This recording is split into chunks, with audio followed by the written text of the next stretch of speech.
waxaan maanta aad iyo aad uga dhiilaysannahay oonu aad uga murugaysannay annagoo ah iskaashatadii gaadiidka tawakal gaadiidkayagii iyo maamulkayagii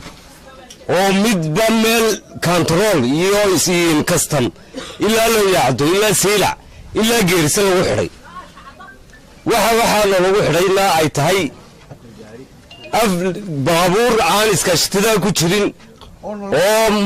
maamulka kastamka uu lagu khasbayo lagala kale oo isku hayb yihiin madaxweyne iyo maamulka iyo wasiirka arrimaha gudaha waxaanu leenahay waynagii ku ololaynay inuu sharcigu sareeyo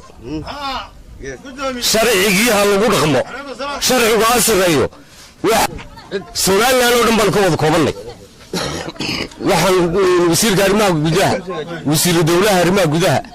iyo madaxweyne ku-xigeenka madaxweynaha waxaan ka codsanaynaa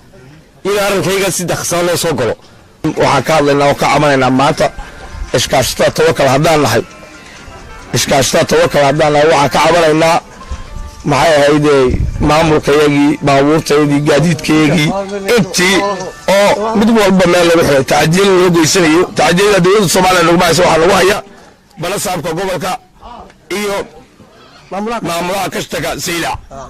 waa inta waxa ka cabanayno wax kale oo isku aynimo jirtay anagu baabuur shacab baan nahay baabuur shacabna khasab ku raray buleeyahay iyo maamulaha kashtaga iyo balasaabku leeyihiin marka anagu dowladda Soomaaliya macaarid kuma nihin wax macaarid iyo wax siyaasada kuma jiro waxaan nahay dad gaadiidleeya oo iskaashata oo tawakal qolana ma diidanin dowladda ma diidan macaarid ma nihin anagu waxa waa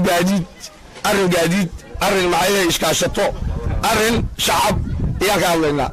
haddii madaxweyne cid kasta qusayso waxaan ka codsanaynaa aba wasiir kasta cid kasta maamul kasta cidii ay qusayso arrintaas in si degdega loo soo farageliyo imika anagu waan wadooyinka waxaan u xidhnay tacadiyada lagu hayo balasaabka gobolka waxaa xalay la dhexaadiyey taliyaha qaybta aad iyo aad baan ula shaqaynaa intaas soo gaadiid ayay naga doontaan mar keliya oo salafka wada darnaa jiqin oo siinaa meel kasta oo joogaanba waxaanu dowladdeeda aan ugu kalsoonaan saa ula shaqaynaynaa waxa weeyaan maamulka wanaagsan iyo nidaamka wanaagsan iyo sharciga wanaagsan ee noo samaysay waxa weeyaan haddaba maanta markay arrin dhaco ayuunbuu dadkula kala baxaa yaa markuu mar inta kale la wada fiican yahay nin waliba maraqiisa haysto waxba dadka lama kala ogaado dowlad amba maamul anagu tira wali maana wadadan ku hagaajinaa baabuurta horteedu ma eegnaa siyaasad iyo xal iyo boolotigi hama naqaano